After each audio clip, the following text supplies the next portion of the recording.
दोस्तों, हम हाथ जोड़कर आपको विनती करते हैं, इस वीडियो को पूरा ज़रूर देखें। ये आपके लिए मतलब की वीडियो है।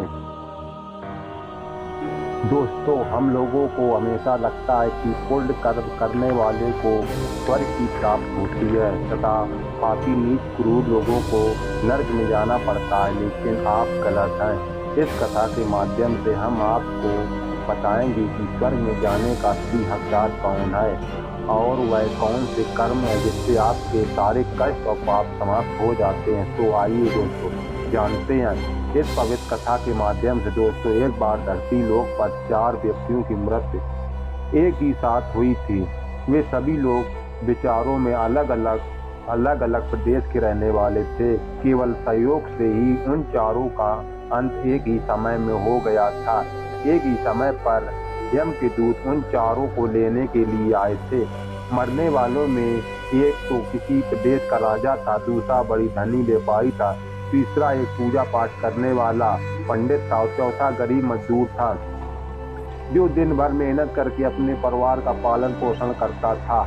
चारों की आत्माओं को लेकर यमदूत मृत्यु के देवता धर्मराज की सभा में आकाश मार्ग से लेकर चारों आत्माओं को जा रहे थे। जब यमराज दूत उन चारों आत्माओं को लेकर यमराज के सभा में पहुंचे तो उनके सम्मुख जाकर खड़े हो गए। वे चारों सोच रहे थे कि कौन स्वर्ग में जाएगा और कौन नरक में जाएगा। यमराज अपने आसन पर विराजमान नहीं हुए थे।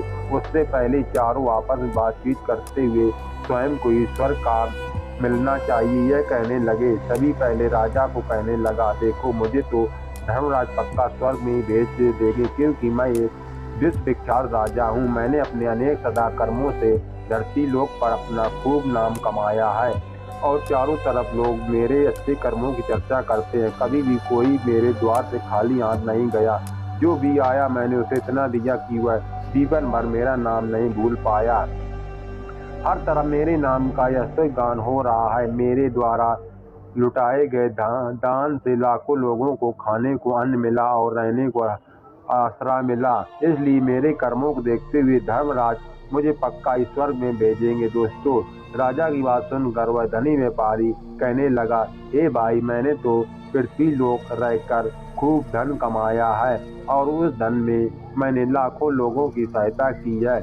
मैंने अपनी कमाई का 11वां हिस्सा सदैव की सहायता की है। मैंने अपनी कमाई का 11वां हिस्सा सदैव दीन दुखियों की सहायता में उपयोग की है। मेरे शुभ कर्मों को देखते हुए धर्मराज मुझे स्वर्ग में भेजेंगे और यह बात पहले से ही जानता हूँ। व्यापारी की बात सुनते ही पंडित जी कहने लगे, अरे भाई, क्यों फिजूल की बातें कर रहे हो? स्वर्ग में जाना कोई आसान काम नहीं है। स्वर्ग में जाने के लिए दान के साथ साथ पूजा पाठ करना पड़ता है। इसलिए स्वर्ग में प्रस्थान तो मैं ही करूँगा, क्योंकि मैंने भगवान का खूब पूजा पाठ किया है। पूरा जीवन भर मेरा पूजा आराधना बीता है। मेरे शुभ कर्मों के कारण मेरे लिए धर्मराज स्वर्ग का दरवाजा खोलेंगे। यह बात भी अच्छी तरह से जानता हूँ। जब इस प्रकार तीनों ने अपनी अपनी बातों की ओर अपने अपने विचार रखे, फिर वह तीनों लोग उसे चौथे व्यक्ति मजदूर की ओर देखते हैं कि आप यह क्या कहता है, क्या इसने भी कोई अच्छा काम किया है या नहीं, या फिर इसका पूरा जीवन मजदूरी करते हुए दूसरों के अधीन रहकर ही बीता है। दूर उन सबकी बातों को चुपचाप नीचे नजरों में झुकाया खड़ा सुनता रहा और वे तीनों बड़े गर्व से अपनी प्रशंसा में झूठे थे। तभी धर्मराज अपने साथी चित्रगुप्त के साथ दरबार में हाजिर होते हैं। चित्रगुप्त के हाथों में एक मोटी सी किताब थी जिसमें समस्त प्राणियों के कर्मों का लेखा जोखा लिखा था। धर्मराज अपनी आसन पर विराजमान होते हैं। इसके बाद चित्रगुप्त ने राजा को अपने पास बुलाया और उससे पूछने लगे कि तुम बताओ, तुम तो धरती पर बड़े ही विख्यात राजा थे। तुमने अपनी जीवन में कौन कौन से शुभ कर्म किए हैं तथा कितने लोगों को दुख दिया है, कितने लोगों को भला किया है? अपनी पुस्तक में देखकर यह फैसला करो कि आप स्वर्ग में जाने का अधिकारी हैं या नहीं। तब बड़े गर्व के साथ राजा अपने कर्मों को बताता है। हे भगवान, मैंने एक बहुत बड़े राज का स्वामी था। मेरा राज बड़ा ही समृद्ध और खुशहाल था। मेरे राज में दीनहीन गरीब लोग बहुत ही कम थे। सब मेरी छत छाया में बड़े आनंद के साथ जीवन यापन कर रहे थे। मैंने अपने राज के लोगों को किसी चीज की कमी नहीं होने दी। मेरे यहाँ हर भूखे को भोजन मिलता था। लाखों की धन मुहर उन्हें रोज दान में दिया जाता था।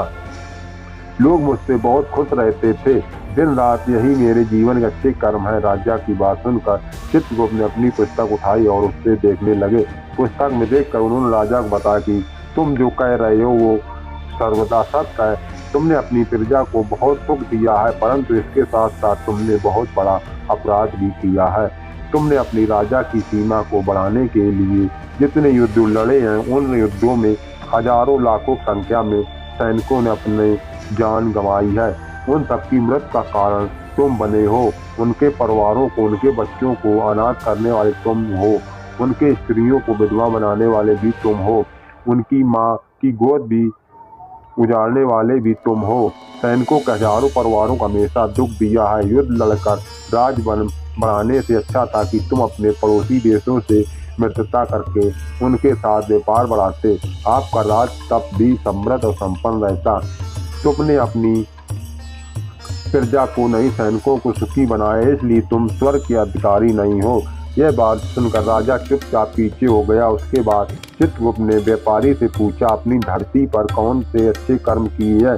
तब व्यापारी कहता, हे भगवान, मैंने धरती पर जितना धन कमाया उसका 11वां भाग अच्छे कर्मों में लगाया। लाखों को लोगों को भोजन कराया, कई शास्त्रों को दान दिया है, बेघरों लोगों को अपने धन से भर दिया है, कई शहरों में मंदिरों का निर्माण कराया है, कई जगहों में धर्मशालाएं बनाई, प्रत्येक तीर्थ में भंडारे करवाए। यही मेरे जीवन के अच्छे कर्म है। व्यापारी की बात सुनते ही के बाद चित्रगुप्त ने अपनी पुस्तक खोली जिसमें उसके जीवन सारे अच्छे बुरे कर्म लिखे थे। चित्रगुप्त ने बताया कि देखो, तुम जो कहते वह सत्य है। तुमने धरती पर खूब दान धर्म किया है, पर तुम्हारे पाप यह है कि तुमने धरती पर जो दान धर्म किया है वह तुमने उसे पैसे से किया है, जिसको कमाने के लिए तुमने बहुत झूठ बोला है। तुमने बहुत ठगी की है, कई चीज़ों में मिलावट करके बेचा है, नकली चीज़ों को असली के दाम में बेचा है, कितने व्यापारियों को रास्ते से हटाया है। तुम्हारे इन कर्मों से अनजाने में कितने लोग बीमार होकर मर गए हैं, कितनों ने आत्महत्या कर ली है, कितनों की मेहनत का पैसा तुम्हारे पास चला आया।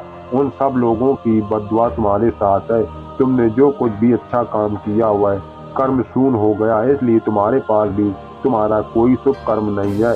तुम स्वर्ग में जाने के अधिकारी नहीं हो। चित्रगुप्त की बात सुनकर व्यापारी भी बड़ा उदास होकर पीछे हो गया। उसके बाद पंडित जी को आगे बुलाया और वो पूछने लगे, तुमने अपने जीवन में कौन से अच्छे कर्म किए हैं?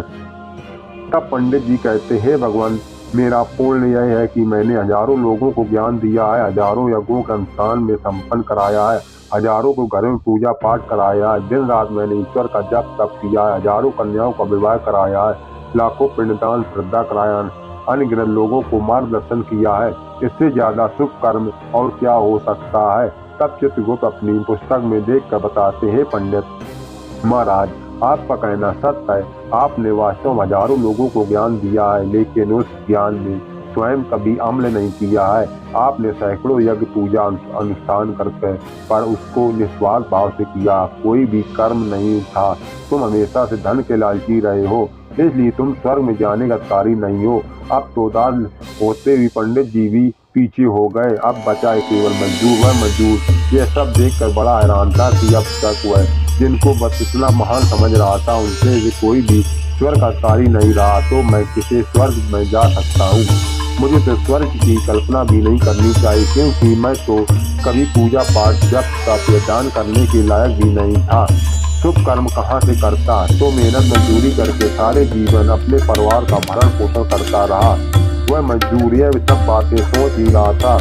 इतने में ही चित्रगुप्त ने उसे भी आवाज लगा दी और उससे पूछा, किंतु वह मजदूर तो पहले से ही कहने लगा, भगवान, मैंने धरती पर एक गरीब के घर में जन्म लिया था, दान हवन पूजा पाठ करने के लायक ही नहीं था, तो मैं शुभ कर्म कहाँ से करता? मैं तो अपने परिवार का पालन पोषण बड़ी मुश्किल से कर लेता था। मैं जानता ही भगवान के स्वर्ग में जाने का अधिकारी नहीं हूँ। मैंने धरती पर भी नर्क भोगा है और आगे भी नर्क में ही जाने की हैसियत है, किंतु फिर यहाँ पर भी मेरी एक इच्छा है, स्वर्ग में तो नहीं जा पाऊंगा, लेकिन एक बार स्वर्ग को अपनी आंखों को झपका कर देखना चाहता हूँ। इससे अधिक मेरी कोई इच्छा नहीं है, क्योंकि मैंने ऐसा कोई कर्म नहीं किया जो कुछ देर के लिए ही मुझे स्वर्ग पहुंचा दे। मजदूर की बात, लोगों की सेवा के लिए मेरे पास समय नहीं बचा था, पर अपने बूढ़े माँ बाप की सेवा में लगा देता था। उनके लिए मैं उन्हें खिलाता पिलाता, उनके वस्त्र बदलता, यही मेरी दिनचर्या थी। मुझे तो मंदिर जाने का भी अवसर नहीं मिलता था। मजदूर की बात सुनकर चित्रगुप्त ने अपनी पुस्तक में देखकर पूछा, हे मानव, तुम ध्यान से सोचकर बताओ कि तुमने कभी तो कोई शुभ कर्म किया होगा। तब मजदूर अपने पूरे जीवन के घटनाक्रम को याद करता है। तब उसे याद आता है कि एक बार उसे बहुत तेज भूख लगी थी। वह रोटी खाने के लिए बैठा ही था, कितने में वहाँ एक बहुत कमजोर बीमार कुत्ता टहलता हुआ वहाँ आ गया, जो ठीक से चल भी नहीं पाता था। वह आकर मेरे सामने बैठ गया और मेरी रोटी की ओर गौर से देखने लगा। मैं समझ गया कि वह कुत्ता बहुत भूखा है। मेरे अंदर से आवाज आई कि बेजुबान जानवर को छोड़कर तू अकेला कैसे खा सकता है। मैंने वह रोटी स्वयं न खाकर उस कुत्ते को खिला दी। उस दिन मैंने पूरे दिन भूखे पेट रहकर ही काम किया था। मजदूर की बात सुनकर चित्रगुप्त मुस्कुराए और उसका हाथ पकड़कर बड़े सम्मान से उसे स्वर्ग में लेकर गए और बोले, वास्तव में आप ही स्वर्ग में रहने का कार्य हो, प्राणी हो, पर दया दिखाना ही सबसे बड़ा शुभ कर्म है। मनुष्य जो भी काम निस्वार्थ भाव से करता है, वास्तव में उसका ही उसे सबसे बड़ा पुण्य मिलता है। निस्वार्थ भाव से किया गया जन कल्याण के लिए एक छोटी सी छोटा काम भी आपके सैकड़ों पापों को नष्ट कर देता है। लोगों लालच, मोह और स्वार्थ के वशीभूत होकर किया गया शुभ कर्म भी फलदायी नहीं होता है। इसलिए ध्यान रहे, जीवन में अच्छे कर्म अच्छी भावना के साथ करना चाहिए। ऐसा नहीं करना चाहिए कि अपने किसी से धन छीन कर या चुरा कर कर्म लगा दिया तो वह धन आपको कभी नर्क की ओर, बाद में उसी धन को दान पुण्य में जाने से नहीं उबर सकता। दोस्तों, स्वर्ग में वही व्यक्ति जाता है जिसने निष्कर्म स्वार्थ भाव से प्राणियों की सेवा की हो, भले ही उसने जीवन में एक पैसा भी दान न किया हो। वह जिस लायक का अपनी सामर्थ्य के अनुसार उसने निस्वार्थ भाव से जो भी काम, वही उसकी मुक्ति का रास्ता था करता। आशा करते हैं आपको यह कथा अवश्य अच्छी लगी होगी। अगर आपको दोस्तों वीडियो के कमेंट बॉक्स में जय श्री राम विष्णु लिखकर वीडियो को लाइक करके चैनल को सब्सक्राइब कर लीजिए। इससे हमारा वीडियो आप लोगों को सबसे पहले मिले। दोस्तों, वीडियो हमारा पूरा देखने के लिए आप लोगों को हाथ जोड़कर नमस्कार, धन्यवाद दोस्तों।